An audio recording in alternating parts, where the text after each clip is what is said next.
Jy luister na die Fairies and Folklore podcast deur Ronel. Ek is donker fantasieskrywer Ronel Janse van Vieren. Met meer as 'n dekade van rondsniffel in stowwerige volkskindeboeke, om wesens van verbeelding wat my nuuskierigheid aangewakker het na te vors, is ek hier om die volkskunde in 'n neutedop te deel en hoe ek dit herverbeel het vir my skryfwerk in 'n oorsprong van die vee. Hierdie is die Fairies and Folklore podcast. Hi, ek is jou gasvrou Ronel Janse van Vieren. Noem my sommer net Ronel. In vandag se episode gaan ons voort met ons verkenning van die veeryk.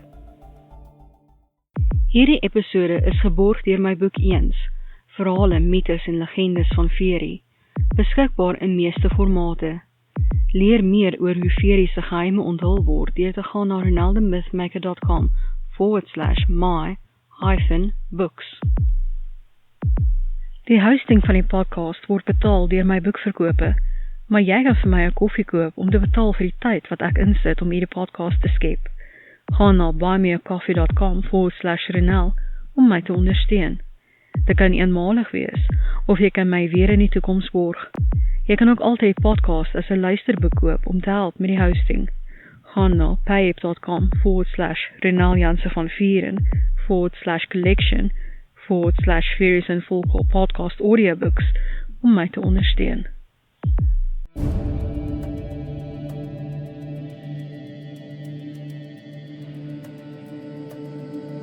Ons gaan voort met ons verkenning van watervee.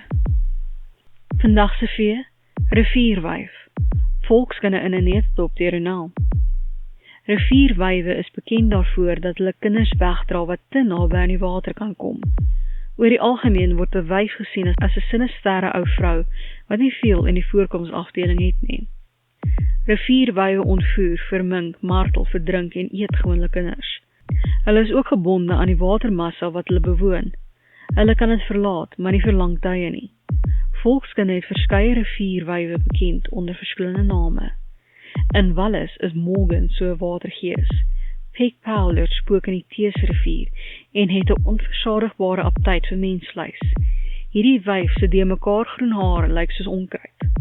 Nellie Langarms is nog 'n wyf en watergees uit Engelse volkskunde wat haar lang arms gebruik om niks vermoedende kinders na die waterige dieptes te trek. Skotland het waterskimme wat waterliggame spook en reisigers na 'n waterige ondergang lok. In Egipte spook El Nada in die Nylrivier. Hierdie pragtige watergees staan op die wal in deursigtige klere en roep na verbygangers. Wie haar hoor, word nooit weer gesien nie. Hulle word deur hierdie gees verdrink of verslind.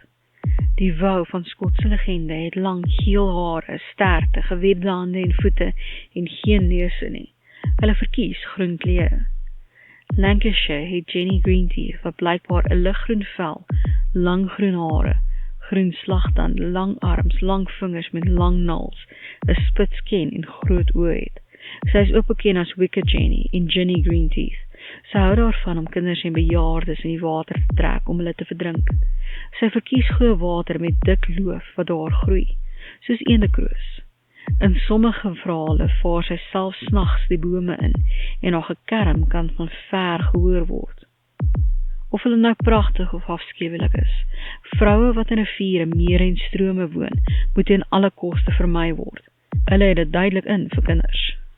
En nou vir my interpretasie van die vee, in 'n oorsprong van die vee, rivierwyf.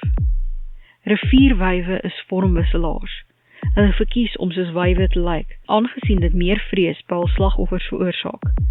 En hulle het daardie vrees nodig om op betowering aan te vier. Sommige van hulle eet wel kinders, maar enige mensvleis sal doen. Alhoewel hulle alleenlopervee is, sluit hulle elke syns aan by die donker hof. Die meeste het 'n groen vel, lang groen hare en webbe tussen hul lang vingers. Hul toerkrag is gekoppel aan die water waarin hulle woon, hoewel sommige in die bome, woude en grotte rondom hul waterbron woon. As 'n klein bonusie, kom ons kyk na die vertaling van rivierwyf na Engels. Riverhag. Ek hoop dat jy hierdie episode van die Fairies and Folklore podcast geniet het en dat jy iets nuuts oor die vee geleer het. Onthou dat jy 'n transkripsie van hierdie episode in die beskrywing kan kry. As jy nuut is by die podcast, Hoekom nie na my webtuiste roneldemismaker.com gaan en 'n gratis kopie van Ongesiens, die tweede boek in die veeverhaalreeks kry nie? Toe 'n volkskinde, toorkrag en gevaar wag. Pas op!